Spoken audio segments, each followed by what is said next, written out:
ጤና ይስጥልን። የዛሬ የካቲት 8 ቀን 2018 ዓ.ም መረጃዎች ጋር ተመልሰናል። አብራችሁን ቆዩ። የመከላከያ ሰራዊቱ ወደ ሰሜኑ የሀገሪቱ ክፍል ከሰሞኑ እያደረጋቸው ያሉ እንቅስቃሴዎች ዛሬም ተጠናክረው የቀጠሉ ሲሆን ከተባበሩት አረብ ኤምሬቶች በቀጥታ ባህር ዳር ያረፈው የጦር አውሮፕላን መነጋገሪያ ሆኗል።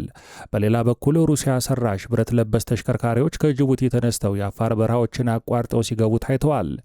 የፌዴራል መንግስቱ ከፍተኛ ባለስልጣንም የኤርትራ ሜካናይዝድ ጦር ወደ ትግራይ መግባቱን በዛሬው ዕለት በይፋ የገለጹ ሲሆን በተቃራኒው ፕሬዝዳንት ኢሳያስ አፈወርቂ ከልጃቸው ጋር ሆነው በኢትዮጵያ ላይ በሚሳለቁ ግጥሞች በምጽዋ ፈገግ ሲሉ ታይቷል። በሌላ በኩል በዛሬው ዕለት በአማራ ክልል በባህር ዳርና ጎንደር መካከል የፋኖ ኃይሎች የፈጸሙትን ጥቃት በተመለከተ የያዝነውን መረጃና ምክትል ጠቅላይ ሚኒስትሩ አቶ ተመስገን ጥሩነህ ፓርቲያችን ብዙ ፈተናዎች አሉበት ያሉ ሲሆን ጦርነትና መከራ አሳስቦኛል ማለታቸው ታውቋል። አቶ ተመስገን ይህን ጨምሮ ሌሎች ያደረጓቸውን ንግግሮች ወደ እናንተ እናደርሳለን። በሌላ በኩል የወልቃይት ጠገዴ ዞን ዋና አስተዳዳሪ አቶ አሸቴ ደምል በበኩላቸው ወደ ጨለመው ዘመን ዳግም አንመለስም፣ ትግላችን ኮሪደሩን የማስከበር ሀገራዊ አደራ ነው ሲሉ ንግግር ማድረጋቸው ታውቋል። አቶ አሸቴ ይህን ጨምሮ ለአማራ ሕዝብ ያስተላለፉት ሌሎች መልእክቶች አለ፣ በዘገባችን ተከታትለናል። እንዲሁም በዛሬው ዕለት በወረታ የፋኖ ኃይሎች የፈጸሙትን ጥቃትና የነበረውን ሁኔታ በተመለከተ ከስፍራው ያገኘነውን መረጃም በዘገባችን ዳሰናል። አሁን ወደ ዝርዝር መረጃው። የመከላከያ ሰራዊቱ ወደ ሰሜን የሀገሪቱ ክፍል ከሰሞኑ እያደረጋቸው ያሉ እንቅስቃሴዎች ዛሬም ተጠናክረው የቀጠሉ ሲሆን ከተባበሩት አረብ ኤምሬቶች በቀጥታ ባህር ዳር ያረፈው አውሮፕላን መነጋገሪያ ሆኗል። በሌላ በኩል ሩሲያ ሰራሽ ብረት ለበስ ተሽከርካሪ ከጅቡቲ ተነስተው የአፋር በረሃዎችን አቋርጠው ሲገቡ ታይተዋል። የፌዴራል ከፍተኛ ባለስልጣን የኤርትራ ሜካናይዝድ ጦር ወደ ትግራይ መግባቱንም የገለጹ ሲሆን በተቃራኒው ፕሬዝዳንት ኢሳያስ አፈወርቂ ከልጃቸው ጋር ሆነው በኢትዮጵያ ላይ በሚሳለቁ ግጥሞች ፈገግ ሲሉ ታይተዋል። ዛሬ ከአፋር በረሃዎች እየወጡ ያሉ የቪዲዮ ማስረጃዎች እንደሚያሳዩት መነሻቸውን ጅቡቲ ወደብ ያደረጉ ሩሲያ ሰራሽ ካማዝ ታይፎን ኬ የተሰኙ ብረት ለበስ ተሽከርካሪዎች ወደ መካከለኛው የአገሪቱ ክፍል ሲጓጓዙ ታይተዋል። በተመሳሳይ ከቀናት በፊትም የተባበሩት አረብ ኤምሬቶች ምርት የሆኑ ካሊደስ ኤምሲኤ ቪ20 የተሰኙ ከጥይትና ከመትረየስ ፍንጣሪዎች ራሳቸውን መከላከል የሚችሉ ብረት ለበሶችም በስምሪት ላይ ሆነው በመከላከያ ሰራዊቱ አባላት የማህበራዊ ሚዲያ ገጾች ላይ በአፋር ክልል ውስጥ መታየታቸው ይታወቃል። ይህ በእንዲህ እንዳለ ትናንትና ዛሬ የአፍሪካ ህብረት ጉባኤ እየተካሄደ በሚገኝበት ወቅት ተወካያቸውን በህብረቱ ጉባኤ ላይ ያሳተፉ ቢሆንም ፕሬዝዳንት ኢሳያስ አፈወርቂ ግን ምጽዋ ላይ የአበባ ጉንጉን ማኖራቸው ይታወቃል። ፕሬዝዳንቱ እንደወትረው ሁሉ በኢትዮጵያ ላይ የሚቀለዱና የሚያላግጡ የመድረክ ስራዎችን ከሀገሪቱ ከፍተኛ ባለስልጣናትና የጦር አዛዦች ጋር ሆነው ሲመለከቱም ተስተውለዋል። ምጽዋ ላይ ፕሬዝዳንት ኢሳያስ አፈወርቂ እንዲሁም ልጃቸው አብርሃም ኢሳያስ በታደሙበት በዚሁ 36ኛው ዓመታዊ የኦፕሬሽን ፈንቅል በዓል ላይ በርካታ ትዕይንቶች የታዩ ሲሆን በተለይ ኢትዮጵያን የተመለከቱና በስድብና በዛቻ የተሞሉ የሙዚቃና የግጥም ዝግጅቶች ቀርበዋል። ላብነትም በኢትዮጵያ ላይ ከተቀለዱ ግጥሞች መካከል ይልቅስ ተመክሮ ሳይመሽብህ ቶሎ ይልቅስ ተመከር ሳይመሽብህ ቶሎ የቆጡን አወርድ ብላ የብብቷን ጣለች እንዳይሆን ዘንድሮ የሚሉ መልእክቶች ተላልፈዋል። ይህ እየሆነ ባለበት በአሁኑ ወቅት በትግራይ ክልል የኤርትራ ሰራዊት አባላትን በምግብና በመጠጥ ቤቶች ማየት የተለመደ የሆነው መምጣቱ ከትግራይ የወጡ ያሉ የምስልና የድምፅ ማስረጃዎች ያስረዳሉ። ምንም እንኳን እስካሁን ህወሓት የኤርትራ ሰራዊት ትግራይ መግባቱን ባያምንም የቀድሞ የህወሓት አመራርና ያሁኑ የፌዴራል ከፍተኛ ባለስልጣን የሆኑት አቶ ጣዕመ አረዶም ዛሬ በይፋዊ ገጻቸው ላይ ባሰፈሩት መረጃ የኤርትራ ጦር በ3 ግንባሮች ሰፊ ሜካናይዝድ ኃይል ወደ ትግራይ ማስገባቱን ገልጸዋል።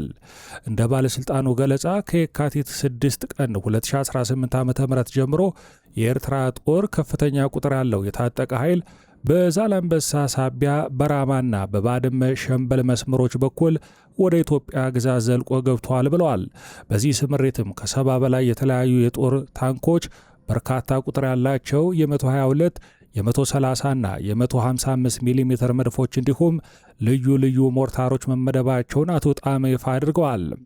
አቶ ጣመ በትግራይ ሊጀመር ያለው ጦርነት የሻዕቢያና የተላላኪዎቹ ፍላጎት ነው ካሉ በኋላ የክልሉ ወጣቶችና ተጋዳላዮች ለዚህ የማይመለከታቸው ጦርነት ሰለባ እንዳይሆኑና ሕይወታቸውን እንዲያድኑ ጥሪ አቅርቧል። በሌላ በኩል ከተባበሩት አረብ ኤምሬቶች የተነሱ የካርጎ አውሮፕላኖች በቀጥታ በአማራ ክልል ባህር ዳር ዓለም አቀፍ አውሮፕላን ማረፊያ ማረፋቸው አነጋጋሪ ሆኗል።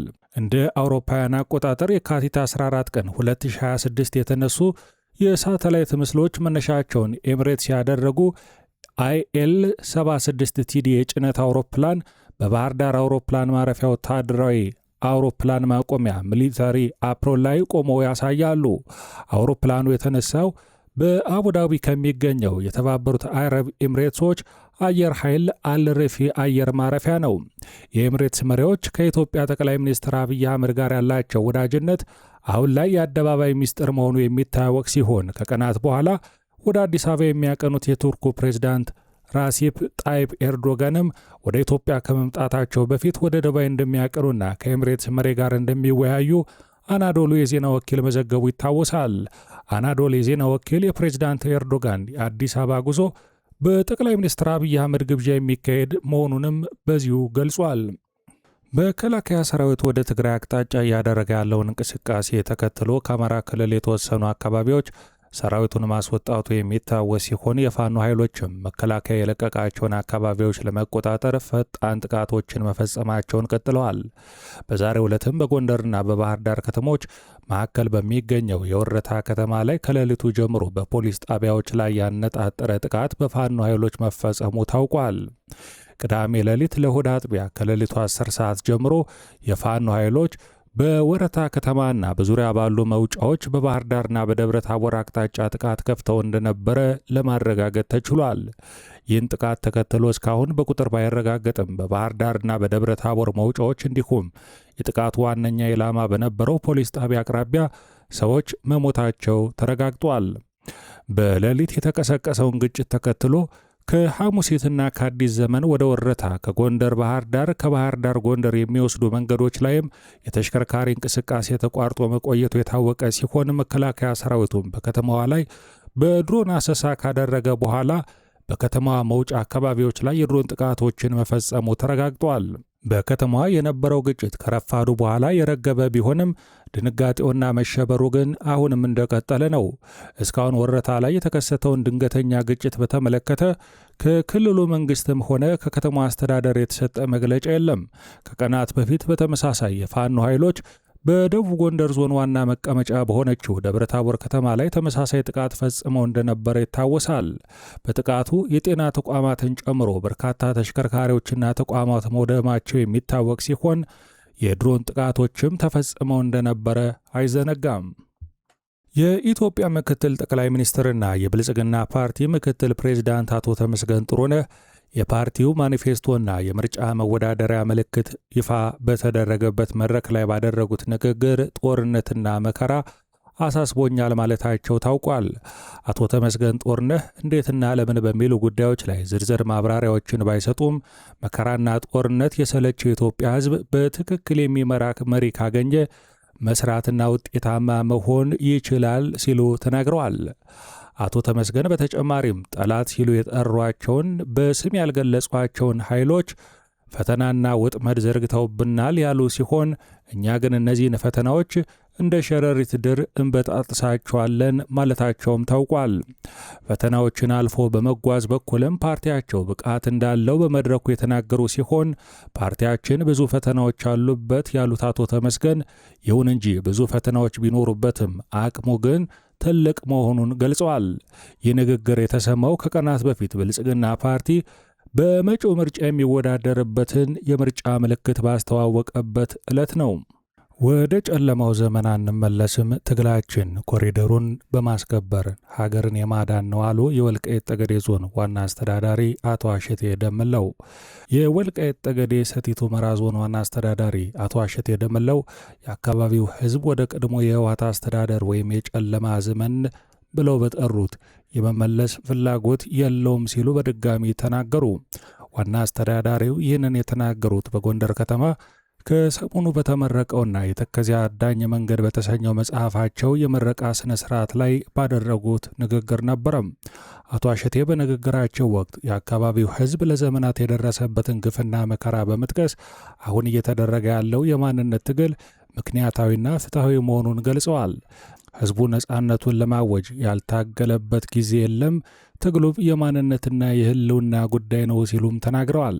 ሰላም በአንድ ወገን ብቻ ሊረጋገጥ አይችልም ያሉት ዋና አስተዳዳሪው የወልቃይት ኮሪደርን በማስከበር ረገድ የሚደረገው ትግልም አካባቢውን ከመታደግ ባለፈ ሀገርን የማዳን ትልቅ ዓላማ ያለው ነው ሲሉም በመድረኩ ተናግረዋል።